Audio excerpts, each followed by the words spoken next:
آپ خود جانتے ہیں اور آپ اس علاقے کے ہی ہے، اس ہارون کی 5000 سال کی ہسٹری ہے، اور کنشکا بھی کبھی وہ اوپر جب کانفرنس سے ہوئی تھی بدھسٹ ٹائم میں، تب سے ہارون کا نام ہے۔ اور آج مجھے ثابت ہوا بارجی میں، اور بارجی کے اس بہت ہی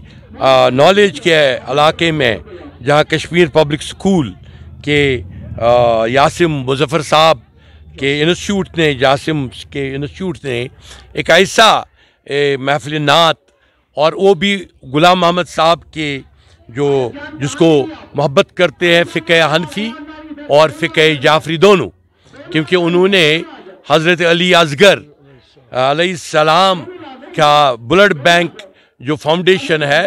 اس کی داغ بیل تو ان کے باپ نے ہی ڈالی تھی،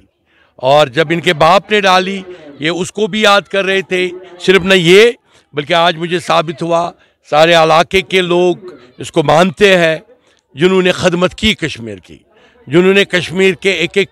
گھر میں جھانک کر دیکھا کہ ان کو خون کے بوند کی ضرورت نہیں ہے، ان نے خون چوسا نہیں، یہ خون دینے والے تھے۔ اور یہ اس سے ثابت ہوتا ہے کہ میں نے بھی اپنا فرض سمجھا، یہ بھی آئے، مقی صاحب آئے، یہاں ذاکر صاحب ہے، گلفام صاحب ہے، اور اندر گلیکسی آف سکالرز تھی، یہاں کے ٹیچرز تھے، اور یہاں کے جو اسٹوڈنٹ جنہوں نے بڑے بڑے سرٹیفکیٹس لے لی، اور یہاں پہ مجھے بھی یہ موقع ملا کہ ہمارے 5 فقے کی یونٹی کے لیے یہی بیسٹ ہے۔ اور یہ علاقہ یہ حضرت بل جہاں ہے، جہاں ہمارے رسول پاک صلی اللہ علیہ وسلم کا گنبد خضرا ہوا کرتا تھا، انفارچونیٹلی اس کو گرایا گیا، وہ اس وقت ایک ایگ جیسا، انڈا جیسا سفید بنایا گیا، لیکن انشاءاللہ میں تب تک بیٹھوں گا نہیں جب تک میں وہ واپس نہیں لاؤں گا۔ اور آج کل وہ کہتے ہیں کہ بہت زبردست کلمن علیہ فان 8 ریکٹر ڈگری کشمیر میں تیاری ہے ارتھ کویک کی۔ میں تو بلیو نہیں کرتا ہوں کیونکہ یہ سائنٹیفک تھیوریاز بہت آتی ہے، لیکن ایک چیز کا میں کرتا ہوں کہ جب سے یہ گنبد خضرا گرا تب سے کشمیر زوال پذیر ہوا، اور اگر اس کو ریسٹور کرنے کی ضرورت ہے اور سب چاہتے ہیں، اور کوئی اپوزیشن نہ کرے، اس میں کوئی اپوزیشن کی گنجائش نہیں، کیونکہ حیات رسول صلی اللہ علیہ وسلم کی نشانی سبز ہے، تو وہ واپس آنا چاہیے تاکہ ہم ان مصیبتوں سے نہ گئے۔ کبھی فلڈ آئے، کبھی ارتھ کویک آئے، آپ 8 اکتوبر 2005 کا وہ کر لو یاد، وہ جب سارا کشمیر تہس نہس تھوڑا سا ہوا، وہ تو اس کے 7 ڈگری تھا، آج کہتے ہیں 8 ڈگری۔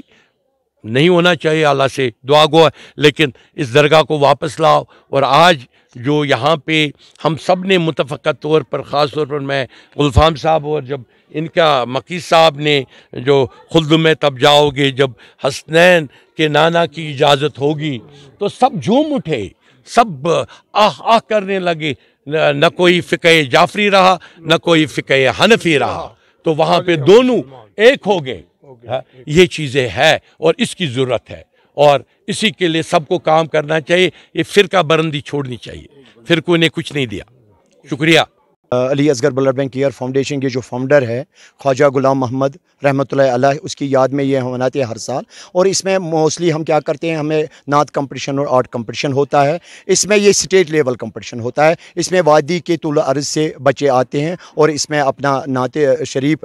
جو پیش کرتے ہیں، تو جج صاحبان اس کو ڈیسائیڈ کرتے ہیں، اس کی بنیاد پہ، میرٹ کی بنیاد پہ ان کو پوزیشن دیا جاتا ہے۔ اس کے علاوہ ہمارا ایک آرٹ کمپٹیشن بھی ہوتا ہے۔ آرٹ کمپٹیشن میں ہم کیا کرتے ہیں، یہاں پہ اس سال کا تھیم ہم نے